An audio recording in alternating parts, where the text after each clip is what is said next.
Как хорошо, о Боже, глядеть в проем камина и слушать треск поленьев, занявшихся огнем.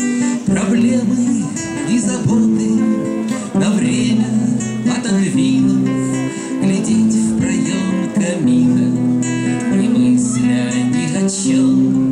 Глядеть в проем камина, не мысля ни о чем.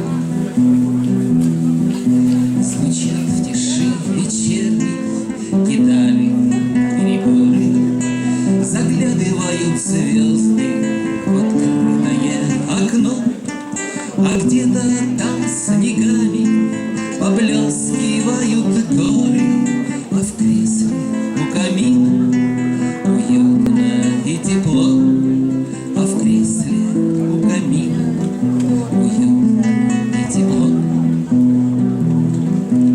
И закопченный чайник на печке подпевает, быть может, вспоминая ночи у костра.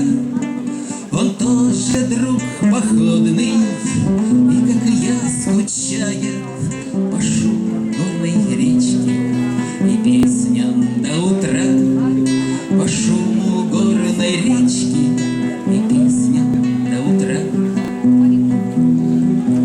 Да, хорошо, конечно, глядеть в огонь камина, но дым костра походного не позабыть никак.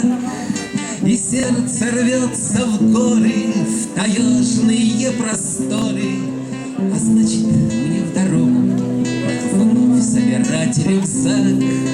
И значит, мне в дорогу вновь собирать рюкзак.